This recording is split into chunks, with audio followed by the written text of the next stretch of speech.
திராவிட முன்னேற்றக் கழகத்தின் எம்பியாக இருக்கக்கூடிய கனிமொழி அவர்களின் பதவி தற்பொழுது பறிக்கப்பட்டிருப்பதாக தகவல்கள் வெளியாகி இருக்கிறது. ஏற்கனவே நாடாளுமன்ற உறுப்பினர் பதவியிலிருந்து சஸ்பெண்ட் செய்யப்பட்டிருந்த நிலையில் தற்பொழுது அந்த பதவி முழுமையாக பறிக்கப்படுவதற்கான அனைத்து ஏற்பாடுகளையும் நாடாளுமன்ற அவைத்தலைவர் முடிவெடுத்திருப்பதாகவும், இது திமுகவிற்கு மிகப்பெரிய அவமானம் மட்டுமல்ல, வருகின்ற நாடாளுமன்ற தேர்தலிலும் இது மிகப்பெரிய ஒரு பாதிப்பை உருவாக்கும் என்றும் தற்பொழுது அரசியல் வட்டாரங்களில் ஏற்கனவே கன்னியாகுமரி தொகுதியில் சுமார் 500 கோடி ஒதுக்கீடு செய்யப்பட்டிருந்த நிலையில் அதை அனைத்தையுமே நிவாரண பணிக்காக ஒதுக்கப்படாமல் தனது சொந்த தேவைகளை பூர்த்தி செய்வதற்காகவும் சொத்துக்களை பெருக்குவதற்காகவும் உதயநிதி ஸ்டாலின் அவர்கள் நிறுவனங்களிலும் முதலீடு செய்ததாக ஆதாரங்களோடு நாடாளுமன்ற அவைத்தலைவர் தற்பொழுது கேள்விகளையும் கேட்டுள்ளார். திணறும்படி கனிமொழி அவர்கள் பேச முடியாமல் தவறுகள் அனைத்தையும் தற்பொழுது சுட்டிக்காட்டும்படி நீதிமன்றத்தில் வழக்கும் தற்பொழுது தொடங்கப்பட்டிருக்கிறது.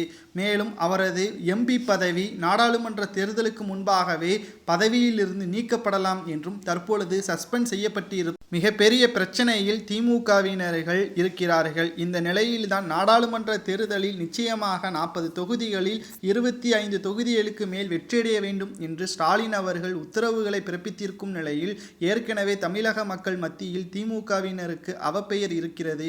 மேலும் கனிமொழி அவர்கள் பதவி பறிக்கப்பட்டால் மீண்டும் நாடாளுமன்ற தேர்தலில் நிச்சயமாக கனிமொழி அவர்கள் கன்னியாகுமரி தொகுதியில் போட்டியிட முடியாது. மீண்டும் வேறொரு தொகுதியில் போட்டியிட்டால் அங்கு அவருக்கு வெற்றி வாய்ப்புகளும் கம்மியாகவே தான் இருக்கிறது என்று அரசியல் வட்டாரங்களில் பேச்சுக்களும் அடிபட்டு வருகிறது.